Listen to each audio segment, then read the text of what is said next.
All right, so yesterday I did a video and it was entitled saying basically there's something that causes more church splits than anything else, right? And in that video, I talked about this idea that preferences and expectation causing divisions in churches.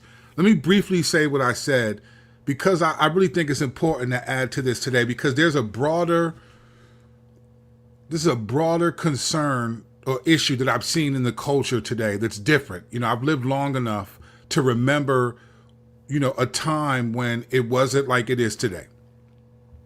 So let me just double down real quick on what I said yesterday, and then I want to add something else because I've really seen, when the Bible talks about we're not ignorant of the devil's schemes, we're not ignorant of his designs in 2 Corinthians, chapter 2, or when Paul says in Ephesians 6, right, these schemes, these designs, right, he understands that the enemy works, and the enemy is always trying to cause division, right? He's always trying to make, conflict between people, especially believers. He's not really after non-believers because he kind of has them already, right? But this idea where preferences and expectations cause division in churches is a real thing. And I've seen people really get offended at other believers. Like there's almost this expectation that if you're sinned against by another, like you're not supposed to be sinned against. You're not at all. If someone sins against you, oh my gosh, right? I don't know where this unwritten rule comes from, but especially I see this happening in a lot of marriages where you see people who are believers, they get sinned against. Someone just humanly does what human beings do. We sin against each other. Sometimes we're trying to, sometimes we're not. We don't understand the difference between habitual and intentional. And I think a lot of times what happens in close interpersonal relationships, whether it's spousal, sibling, a pastor, lay person, whatever it is, there is a sense where we think everything is intentional when someone else does it, but we think of it as like it's a habit, or a better way to say it, because habitual and intentional essentially mean we have to remember that some people do things because it's a habit. It's just what they have to break the habit. It's not always intentional. Like even though you've had a conversation and you work through something, they might do it again because it's a habit. It's habitual. It's not like they said, well, I don't care what we just talked about. I'm doing it again. That's not how most people function, right? But the reason why preferences and expectations cause divisions because we often will give ourselves, we often evaluate how we act circumstantially, right? So if we're angry or offended or we lash out or whatever we do, it's often, oh, I was just tired. I had a long day. I wasn't feeling well, whatever it was, right? We look at the circumstances and we give ourselves grace based upon the circumstances.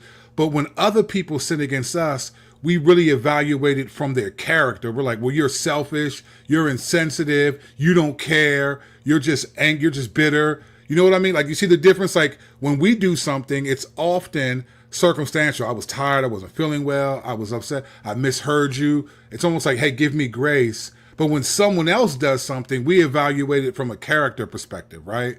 It's, oh, you're selfish, you're insensitive, you're angry. And I don't think we realize that we do this a lot. We just think like, no, we're giving everyone the same thing. And it's really not true.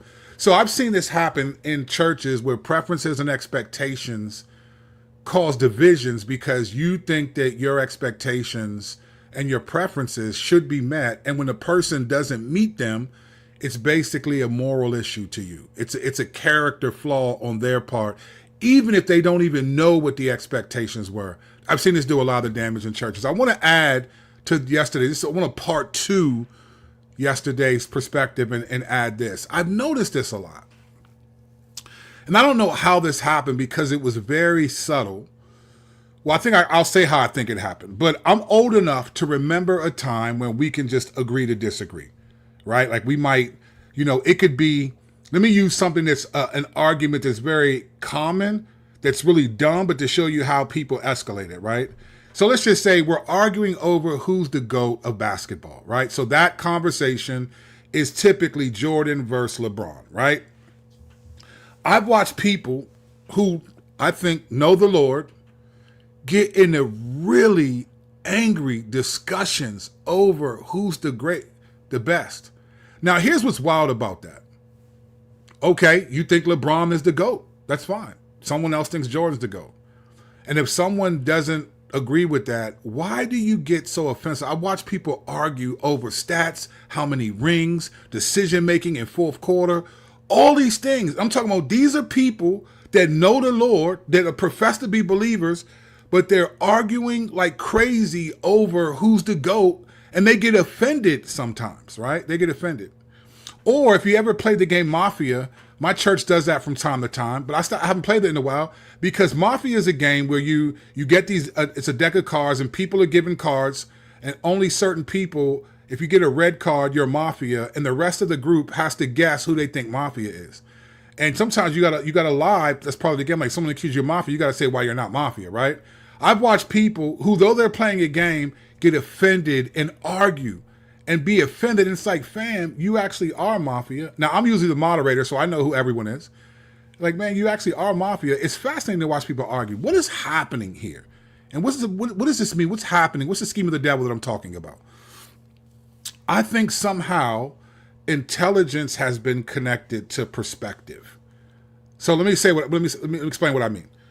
Like, back to the LeBron and Jordan. We live in an era today where if someone disagrees with you, you take that as a smite to your intellectual ability. Like, it becomes personal. It used to be like, all right, well, we disagree to disagree. But now people will argue and get offended and upset. And you sit there and watch it, and it's funny on one level because it's like, why are y'all arguing over who's the GOAT? Like, what does it really matter at the end of the day? That has nothing to do. It doesn't change your life at all. LeBron or Jordan are not going to send you a check. You're not going to get a signed pair of sneakers or a photo opportunity with them because you were in this person's the GOAT fan club, right? Why are people so offended? It's that somehow in this day and age, we've gotten to the point where my intelligence is connected to my perspective. So if I think Jordan's the GOAT, or if I don't think Christians should stand with Israel in the modern sense, or I think Christians should stand with Israel, whatever it is, if someone disagrees, it becomes personal. And it's basically like, if you disagree with my perspective, it's almost akin to you saying I'm stupid, I'm like intelligence, and it becomes a moral issue. This is happening a ton all over the place. It's really fascinating to watch it, especially when you're old enough to remember, all right, well, we just agree to disagree. That phrase cannot be used anymore today. And people feel obligated, like if they disagree with you, they can be offended. Like even sometimes in videos that I'll make, and I got friends like Ruslan and other people who make videos, right? And in the comments section, people will be wilding. Man, how could you say that? Woo, woo, woo. And it's like, fam, I'm just a human being. I have a YouTube channel. I'd like it to grow. I'm making content based upon what I think. If you think I'm wrong, no worries. Do you know how many videos I watch where I disagree with the perspective of the person in the video, but I don't take it personal? I have no desire to write in the comments section why you're wrong, be sarcastic, insult you, all of this stuff, right? Like, we've gotten to the point where my perspective is connected to my intelligence. If you disagree with me, then I'm going to get offended and push back and try to prove my point because somehow I can't accept in this modern culture that people just have a different perspective than I do. It's not a big deal. And not just but people can't just settle for like, hey, this person thinks differently than you. When I make and other people make YouTube videos, we're not thinking of the person who's going to comment in dissent. We're just making a video that forms our perspective. I don't really care to argue online, not because I can, but because it doesn't honor the Lord, to be honest with you. So sometimes people will leave comments and I'll just be like, oh, okay. I'll just make a face and be like, thanks for letting me know. Because I don't really care. It's not that serious. It's a YouTube video. When I make these videos, I go live, I say what I say, I shut down, I do my thing. It's not like a personal thing to me, right? But we live in a day and age where disagreement becomes a moral issue. We're offended at the other person. Let me tell you what I think is happening and where this is a scheme of the devil. One, I don't know what it was about social media, but social media has given us an ability to express what we think. We have you can press the like button, you can press the thumbs down button, you can make comments during a live video, you can say your perspective. I've watched people go back and forth in the comment section. It's like somehow being able to have my opinion or to put my stuff out there and have it challenged. Like, we forget, like, this is what we live in. If you put your stuff out there publicly, people have the right to disagree. But even if you disagree, why do people seem so adamant? Why are you offended? I think this is what I think is happening. I think, all right, this is going to be deep for a second. So let me go here. All right. I think a lot of what happens between people has to do with language. Like, culture comes from language. When you look at the Tower of Babel, right? God was the one who it said they were one language, they were one people group, right?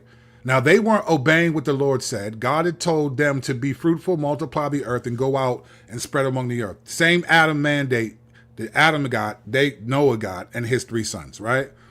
They weren't doing that. They weren't going out. They were trying to go up. So God confuses the language, right? He makes it impossible for their words to be heard, and then they go out and basically do what God said, because now they can't talk to each other. They can't be in fellowship. They can't agree. They can't even understand each other. So they go their own separate ways based on who can understand me and who can I understand.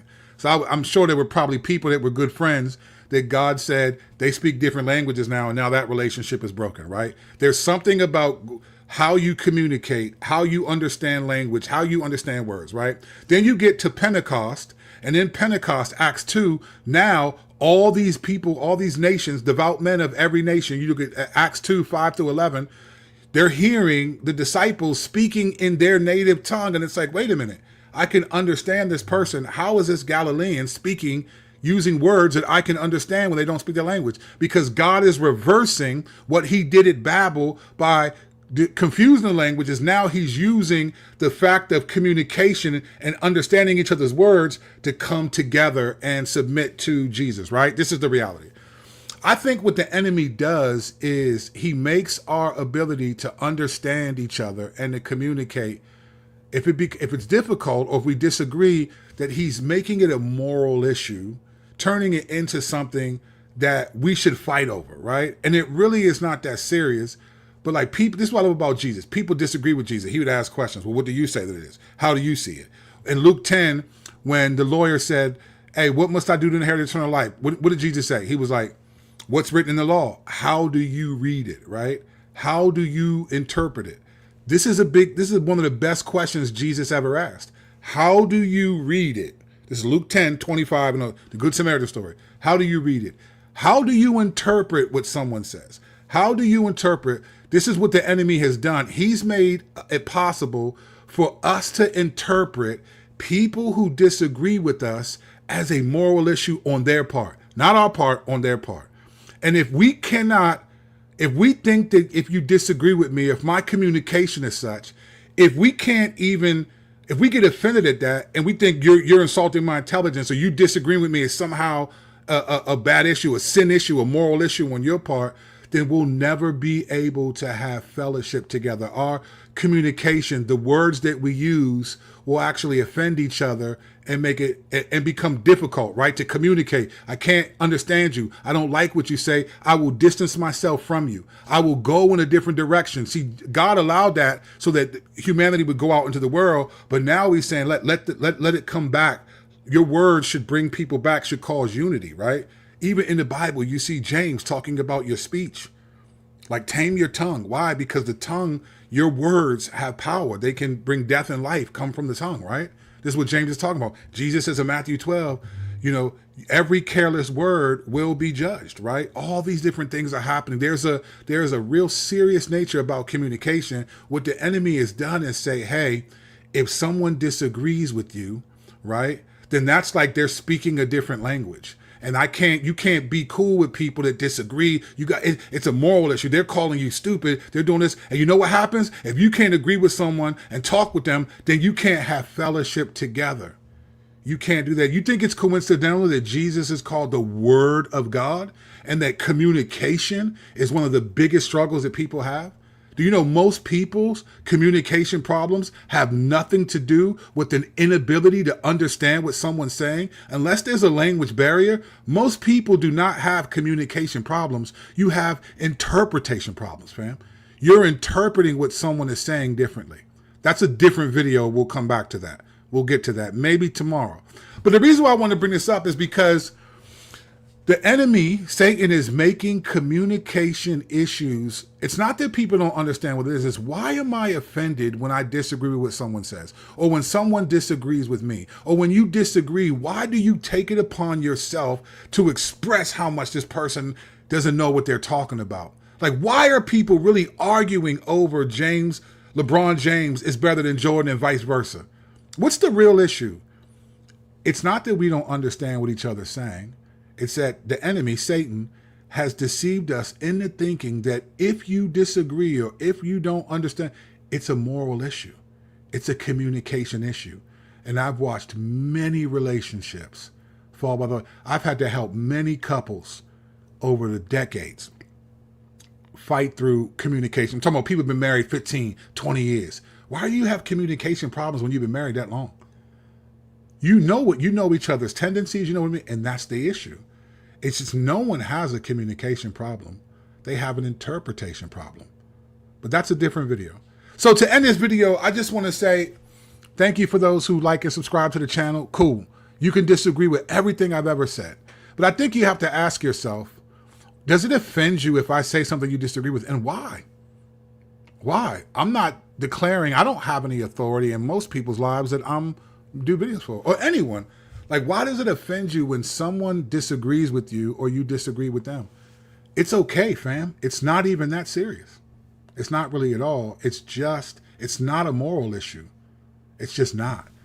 Don't make disagreements a moral issue, because I think your intelligence is not connected to your perspective. If someone disagrees with your perspective, cool, keep it moving. It's not that serious. But what do I know? I'm just trying to keep making videos for the sake of what I said I would do. Grace and peace. Enjoy your Sunday.